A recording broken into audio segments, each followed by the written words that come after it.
Techno គ្រាន់តែឈ្មោះ Spark 40 ហ្នឹងមាន3 model បាត់ហើយគឺ Spark 40 ធម្មតា Spark 40 Pro ហើយឥឡូវទើបតែប្រកាសចេញថ្មីនេះគឺ Spark 40 5G នេះឯងហើយ Spark 40 5G នេះគឺវាមានរូបរាងពីក្រោយស្អាតបងប្អូនអរគ្នាបើយើងមើលមកផ្លែស្តៀងទៅនឹងSpark Slim អញ្ចឹងដែរប៉ុន្តែរូបរាងរបស់វាជ្រុងបងប្អូនអរគ្នាបាទហើយចំពោះ smartphone នេះគឺវាមានលក្ខណៈពិសេសមួយចំនួនដែរដោយវាមានទំហំ RAM 4G បូកនឹង 4G ទំហំផ្ទុក 128G ហើយតកតងជាមួយនឹង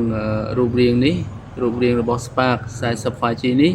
ខ្ញុំនឹងធ្វើការ unboxing ជូនបងប្អូនអរគ្នានៅក្នុងពេលនេះតែម្ដងហើយតកតងជាមួយនឹងកាដូរបស់វាខ្ញុំបើកមើលទៅមានឃើញមាន screen មួយហើយនឹង case បន្ថែមមួយទៀតនៅក្នុងប្រអប់នេះក៏មាន case សថ្លាដែរបងប្អូនអរគ្នាហើយឥឡូវយើងមើល spec ដែលគេដាក់នៅខាងលើអេក្រង់របស់វាបងប្អូនអរគ្នា Spark 40 5G នេះគឺវាប្រើបន្ទះ chip MediaTek Helio Dimensity បាទ6400 5G Plus ហើយទំហំថ្មរបស់វា6000 mAh វាអាចមានអាក្រោះការពារជំរាបទឹកនិងធូលីកម្រិតស្រាល IP64 បាទកម្លាំងសាកថ្ម18 វ៉ាត់វិញហើយវាមានល្បឿន refresh rate អេក្រង់ 120Hz ហើយនឹងមានកាមេរ៉ាគោលរបស់វាខាងក្រោយហ្នឹងគឺមានតែមួយគ្រាប់ទេបងប្អូនអរគ្នាមួយគ្រាប់ទៀតគេដាក់យកល្អមើលទេគឺកាមេរ៉ាគោលរបស់វាគឺ50 megapixel បងប្អូនអរគ្នាបាទហើយតកតងជាមួយតម្លៃរបស់វាបងប្អូននឹងដឹងស្រាប់ហើយគឺក្រុមហ៊ុនប្រកាសលក់នៅក្នុងតម្លៃ$129បាទហើយនេះគឺជារូបរាងរបស់វាដែលបងប្អូនអាចទស្សនាបានហើយបន្ទាប់មកបងប្អូនអាចសម្រេចចិត្តបានបន្តិចទៀតខ្ញុំនឹងធ្វើការបើកម៉ាស៊ីនវាជូនបងប្អូនអរគ្នា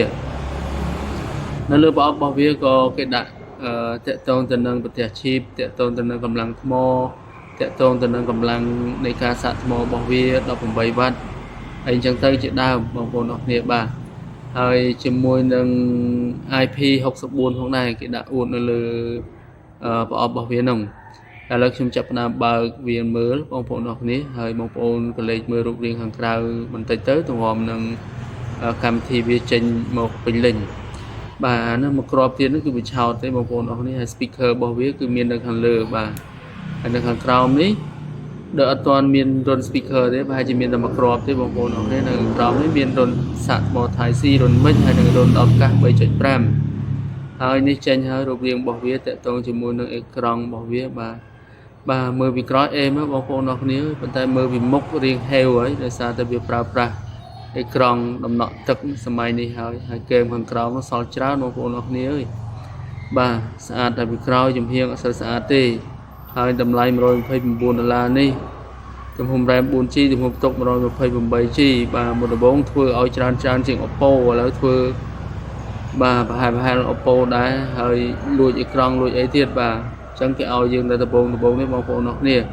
នៅពេលទៅទីផ្សាររបស់គេឡើងកូដទៅបាទគេតម្លាក់អីអស់ហើយបាទស្ពេចអីតម្លាក់អស់ហើយ$129នៅសល់ 4G 128G បាទគេតម្លាក់ហើយតាក់ទងនៅក្រង់នោះក៏អន់ដែរក្រង់នោះប្រើក្រង់ដំណក់ទឹកហើយគេខាងក្រោមក៏នៅច្រើនទៀតបងប្អូនអរគ្នាអញ្ចឹងអាស្រ័យលើបងប្អូនអរគ្នាហើយជាអ្នកសម្រេចចិត្តបាទ